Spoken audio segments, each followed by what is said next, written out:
Well, it started with me being like the leader of this group of survivors, and we were walking through what seemed like a bombed and destroyed festival ground.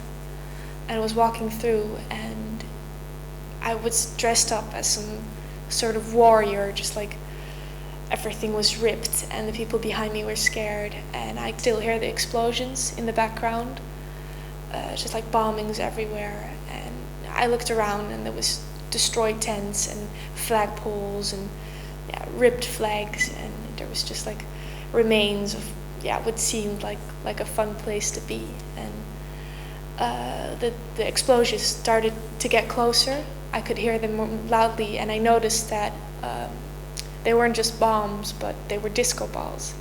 And once they hit the ground, they shattered into a million tiny pieces, like sharp pieces, just blowing everywhere.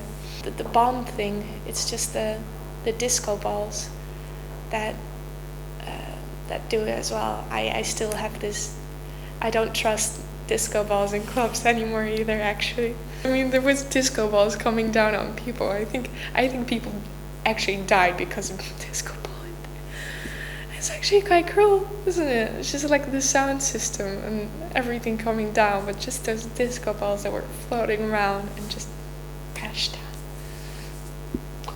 Okay, sorry. I guided my group into this alleyway, and I guided them in, and they went through this door.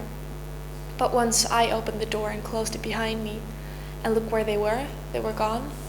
It was just this long hallway filled with ancient Greek statues, which was kind of weird.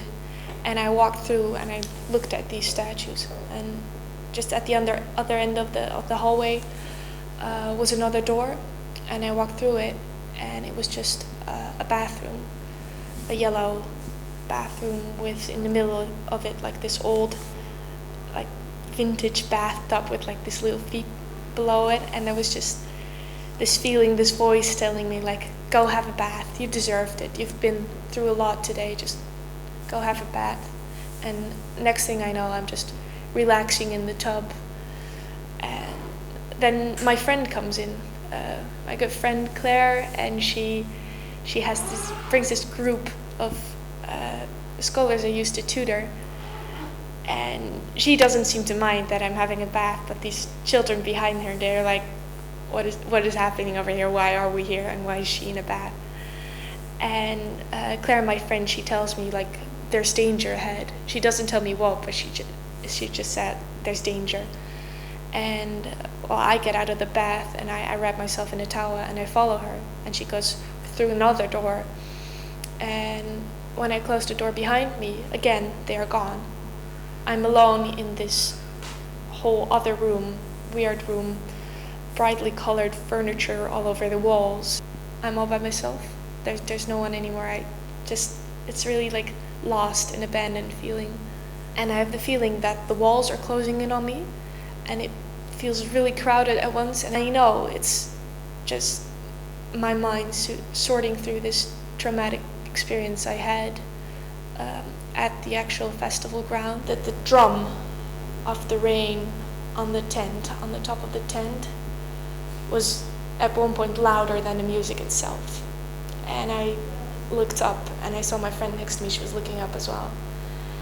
And we saw like this vibration, and I looked at the side of the tent and the poles were going like this. They were just swaying, and I turned to my friend and she said, we have to get out of here. We have to get out of here. Once I go through that door, there's this huge minefield, and I just know that if I place one foot on it, everything will explode. And I see my friend on the other side of the minefield, so I fly towards her, but halfway through I know like, hey, I can't fly. I don't know how to fly, this is impossible. So I start to descend slowly, and I try to flap my wings, but obviously it's not working because I have arms.